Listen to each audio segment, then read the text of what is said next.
The desert stretched endless, under a sky bruised purple, the kind of vastness that made a person feel small and breakable. Dust swirled in lazy spirals, catching the last light of day. In the middle of nowhere, a rickety cart creaked along a rutted trail, pulled by a mule so old it seemed to move out of sheer stubbornness. In the back, wrists chafed by coarse rope, sat Lyra, her dark hair plastered to her face by sweat and despair. She was 22, but her eyes held the weight of someone much older. The man driving the cart, a trader with a face like cracked leather, didn't look at her. To him, she was cargo, nothing more. Lyra's crime was simple. She was unwanted. In her village, a woman's value was tied to marriage, to bearing children who'd work the fields or carry on a name. But Lyra had refused every suitor, not out of pride, but because she'd seen what marriage did to her mother, bent, broken, and buried before 40. When the village healer declared her unfit for motherhood after a fever left her weak for months, the whispers became a verdict. Barren, useless. Her father, drowning in debt, had sold her to a trader for a handful of coins and a jug of whiskey. Better this than starvation, he'd muttered, avoiding her gaze. The cart stopped at a crossroads marked by a gnarled, lightning-scarred tree. The trader climbed down, spitting into the dirt. "This is where you get off," he said, cutting her ropes with a dull knife. Lyra stumbled out, her legs unsteady, and saw a man waiting in the fading light. He was tall, broad-shouldered, with a face weathered by sun and sorrow. His name was Elias Kane, a homesteader who'd carved a life out of the unforgiving desert. His eyes, gray as storm clouds, studied her with an intensity that made her want to shrink away. "You Lyra?" His voice was low, like gravel shifting underfoot. She nodded, her throat too dry to speak. The trader handed Elias a crumpled paper, proof of the transaction. "She's yours. Can't bear young, they say, but she's strong enough for work. Cooking, cleaning, whatever you need." He smirked, as if selling a human was no different from selling a horse. Elias's jaw tightened, but he said nothing. He took the paper, glanced at it, then tore it in half, letting the pieces flutter into the dust. "Get out of here," he told the trader, his tone cold enough to cut. The trader shrugged, climbed back onto his cart, and disappeared into the dusk.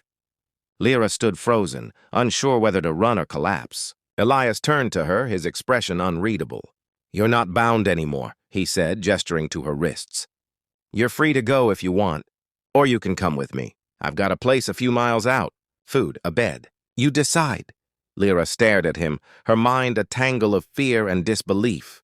"You paid for me," she said, her voice barely above a whisper. "Why would you let me go?" Elias's eyes softened, just a fraction. "I didn't buy you to own you. I bought you to keep you from worse hands. Come or don't. It's your call." She hesitated, the weight of his words sinking in. The desert was vast, and she had nowhere to go, no one waiting for her. Finally, she nodded. "I'll come." The walk to his homestead was silent, save for the crunch of their boots and the distant howl of a coyote. The air smelled of sagebrush and something sharper, like hope gone sour. When they reached the small adobe house, its walls glowing faintly in the moonlight, Elias pointed to a shed nearby. "You'll sleep there. It's clean, got a cot. There's stew inside if you're hungry." Inside, the house was sparse but sturdy, handmade furniture, a single lantern casting long shadows. A faded photograph hung above the fireplace, a woman with kind eyes holding a toddler. Lyra didn't ask, but she knew. A wife, a child, both gone. Grief clung to the walls like dust. Elias set a bowl of stew in front of her, thick with potatoes and herbs.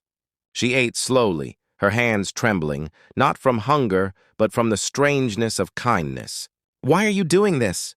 she asked finally, her voice cracking. "You don't know me." He sat across from her, his hands folded.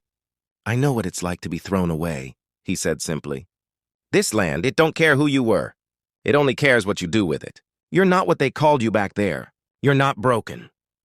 Lyra's chest tightened and she looked away, afraid the tears would come. She didn't cry, though. She'd learned long ago that tears changed nothing. The days that followed were a quiet rhythm of survival.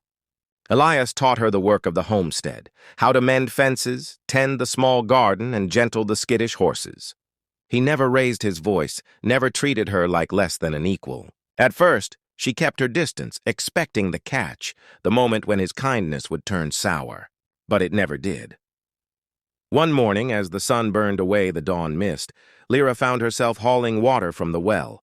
Her arms ached, but it was a good ache, the kind that came from purpose. Elias watched from a distance, leaning against a fence post. When she caught his eye, he gave a small nod, the faintest smile tugging at his lips. It was the first time she'd felt seen, not as a burden, but as a person. That evening, as they sat by the fire, Lyra found the courage to speak.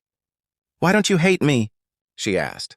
"Everyone else does." Elias poked at the embers, his face half lit by the glow. "Hate's a heavy thing to carry." "I've seen what it does, my wife."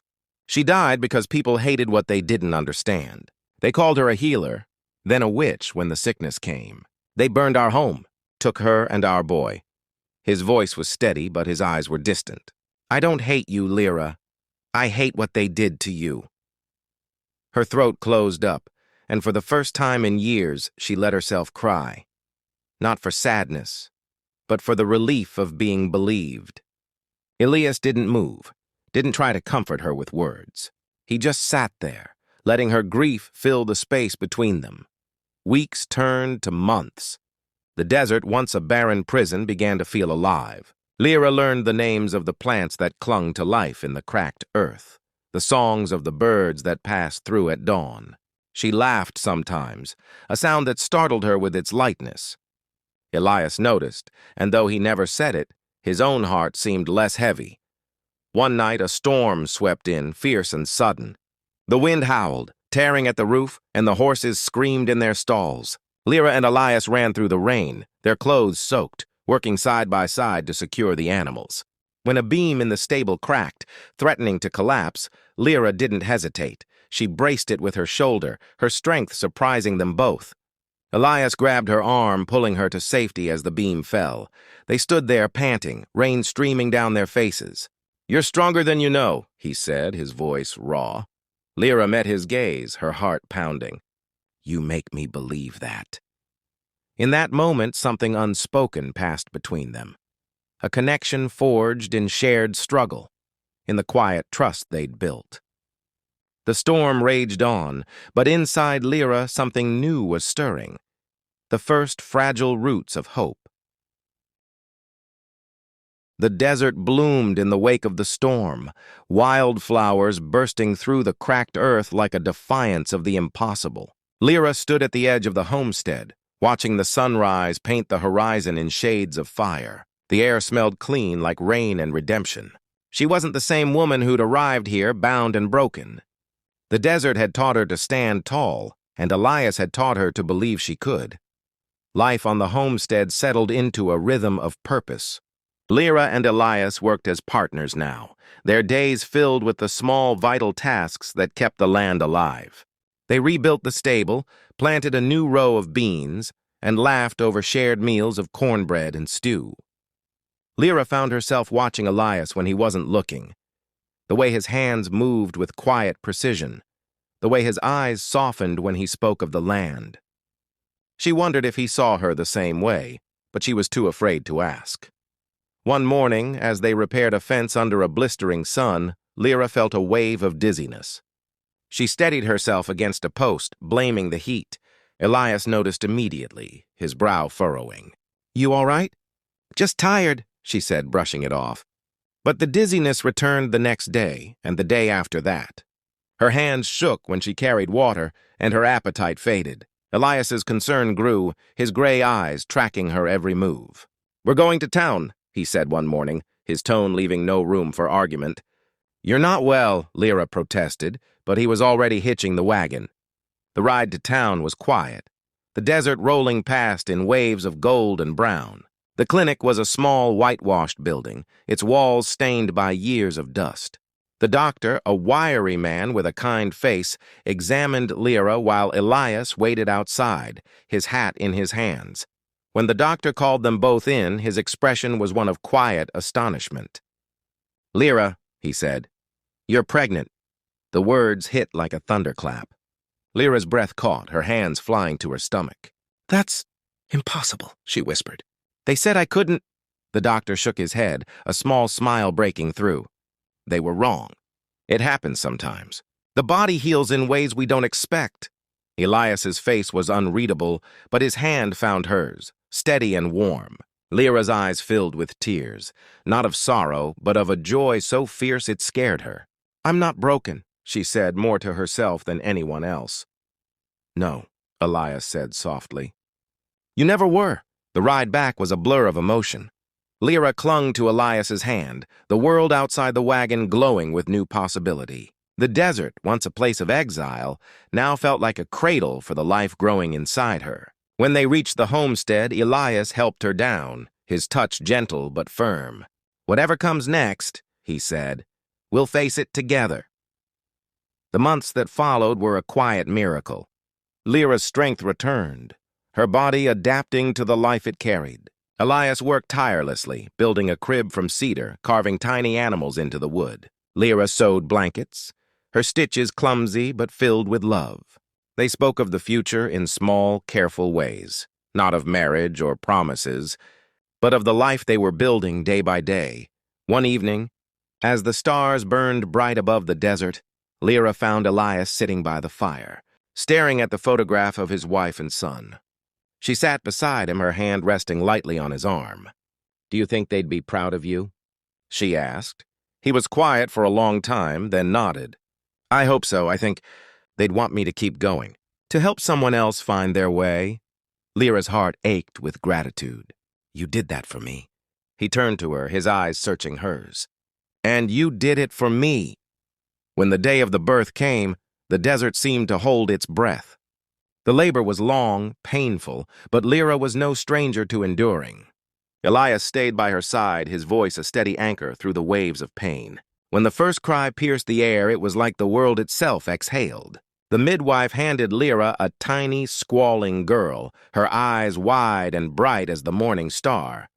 Elias held the baby, his hands trembling. She's perfect, he whispered, his voice breaking. Lyra reached for her daughter, her heart so full it felt like it might burst. What should we name her? Elias looked out at the desert, where the first light of dawn was breaking. Dawn, he said, for a new beginning.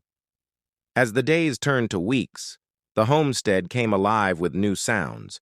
The soft coos of a baby, the laughter of a mother, the quiet pride of a man who'd found purpose again. Lyra stood at the fence one morning, Dawn cradled in her arms, watching the wildflowers sway in the breeze. Elias joined her, his hand resting on her shoulder. You changed everything, she said, her voice soft but sure.